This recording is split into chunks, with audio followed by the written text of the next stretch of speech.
You have seen some stability come back, especially after the dollar index is off those 3-year highs, especially in case of the precious metal space. More than 1.5% of gains coming in for the international markets for both gold and silver prices. Not so much of gains for the Indian markets, and that's because of the rupee appreciation also. To some effect, that is really playing a bit of a spoil when it comes to the Indian calculations there. So 0.5% of a gain up coming in for gold and silver, both those Indian prices there. The energy space in the meanwhile has seen some decline coming in for the international markets. That's off its 14-month highs, and you have seen sharper declines coming in for the Indian markets as well. So while the international markets are down just 0.25%, the Indian market down nearly 1%. Same is the case with the base metal space as well. Aluminum, copper, nickel, all of that trading nearly 1% on the lower side on the Indian bourses there. Let's get in then Ashish Shah. He's research head commodities, Sushil Finance, and he joins us live on the show with his strategies on all of those commodities. Ashish, hi, welcome. Let's start with the precious metal space first, and that's seen a bit of a gain up coming in, and that's perhaps because of the decline in US dollar. But how are you looking at the prices? Do you think it's sustainable, especially ahead of the FOMC minutes expected to be released tomorrow? Yeah, I mean, seeing the sentiments, the way the market is reacting, also besides the dollar, even we have the Chinese inflation, which is come in, which is supporting as a hedge against inflation, which gives gold a little bit of boost. Moreover, Indian sentiments don't seem to be very negative at current prices. So I think there is some buying which is still expected to sustain in the current momentum.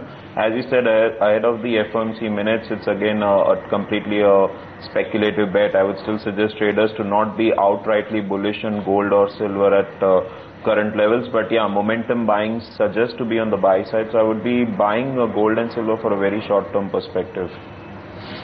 What levels would you watch out for then, Ashish, in that case, for gold and silver prices in the Indian markets?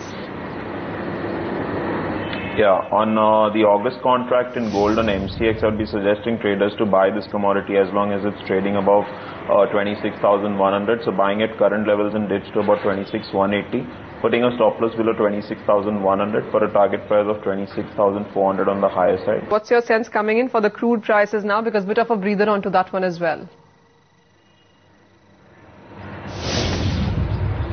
Yeah, I think at these levels, one will be expecting a lot of profit booking coming because we've seen a sustained rally ever since last few trading days.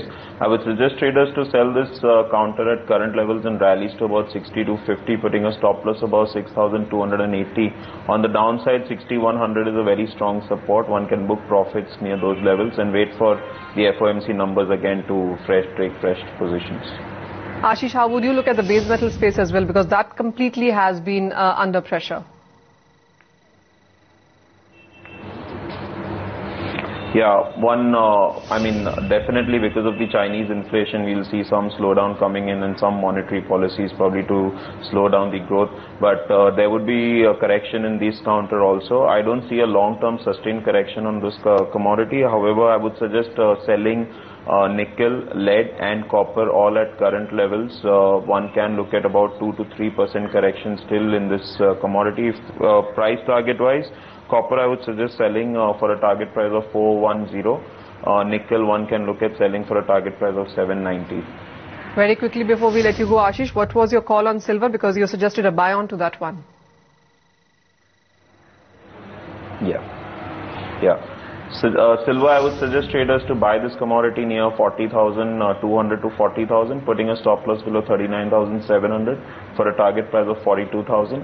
Again, a close above 42,000. I think the momentum will give a good breakout. Momentum traders can add positions even on a close above 42,000. Let's find out how's trade panning out in the world of commodities. We did see a bit of a recovery as far as gold is concerned. Our commodities editor Manisha Gupta joins in with a quick update. Manisha? Thank you for that, Sandeep. Yeah, it's trading at a 1-week highs in case of the gold prices, and you have seen the Indian gold and silver prices also gain up by nearly 0.5%. The pressure though is coming in for the industrial commodities, while in crude prices you look at 103 just about holding, but the Indian crude prices have declined by nearly 1%. Same is the case with the base metal space as well. There is a pressure continuing in case of LME, and the Indian copper and nickel aluminum prices have declined between 1 to 2%. So more pressure coming in for the Indian industrial commodity prices, more than what you're seeing in the international prices. But let's also see Milan Bhaveshi with his strategies on commodities for the market today. On MCX, gold is showing signs of base formation, and that is positive. For the short term, On MCX, gold is a buy around 26,200 levels for the target of 26,750 and stop loss can be placed at 25,990 levels. Buy silver around 40,500 levels for the target of 41,700 and stop loss can be placed at 39,850 levels on MCX. Sell MCX copper only below 414 levels for the target of 404 and stop loss can be placed at 420 levels. On MCX, sell crude oil around 6240 levels for the target of 6,100 and stop loss can be placed at 6320 levels.